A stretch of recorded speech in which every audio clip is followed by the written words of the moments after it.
नमस्कार, मैं खुशी और आप देख रहे हैं मुंबई तरंग न्यूज।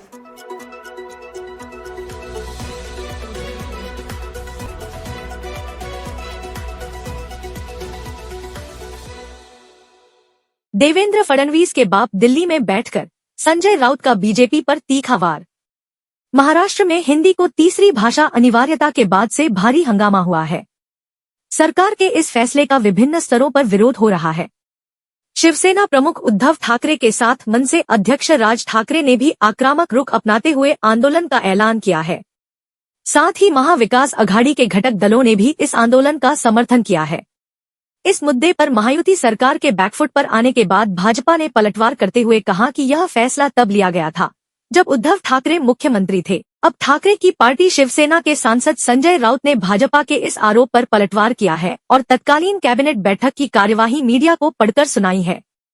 देवेंद्र फडणवीस के पिता दिल्ली से शिक्षा नीति थोप रहे। संजय राउत ने कहा कि देवेंद्र फडणवीस के पिता, जो दिल्ली में रहते हैं, उन्होंने यह राष्ट्रीय शिक्षा नीति हम पर थोपी है। त्रिभाषा फॉर्मूले को लेकर केंद्र सरकार की ओर से बढ़ते दबाव के बाद 2022 में उद्धव ठाकरे के नेतृत्व वाली सरकार ने इस मुद्दे का अध्ययन करने के लिए डॉक्टर रघुनाथ माशेलकर के नेतृत्व में एक समिति का गठन किया था। संजय राउत ने कहा, इस समिति द्वारा दी गई रिपोर्ट को स्वीकार करते हुए उद्धव ठाकरे ने इसे कैबिनेट के समक्ष पेश किया। हालांकि उन्होंने इस रिपोर्ट को लागू करने के लिए कोई सरकारी आदेश जारी नहीं किया। मुख्यमंत्री की अध्यक्षता में बैठक। उद्धव ठाकरे की अगुवाई में हुई तत्कालीन कैबिनेट बैठक की जानकारी देते हुए संजय राउत ने कहा, राष्ट्रीय शिक्षा नीति का अध्ययन करने के लिए गठित डॉक्टर रघुनाथ माशेलकर कार्य समूह की रिपोर्ट कैबिनेट बैठक में पेश की गई।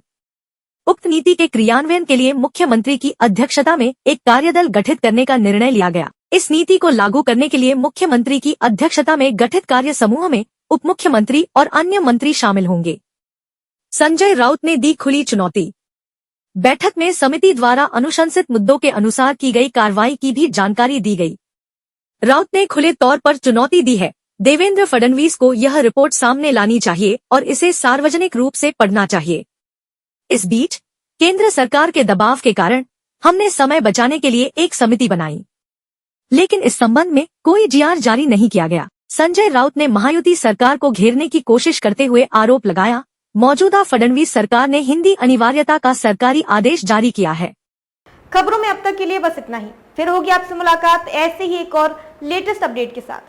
तब तक के लिए नमस्कार और बने रहिए मुंबई तरंग न्यूज पर। ऐसे ही ताजा अपडेट के लिए हमारे YouTube चैनल मुंबई तरंग न्यूज को सब्सक्राइब करें और तुरंत नोटिफिकेशन पाने के लिए बेल आइकन प्रेस करना ना भूलें। और यदि आप हमें फेसबुक के माध्यम से देख रहे हैं तो हमारे चैनल को फॉलो जरूर करें। धन्यवाद।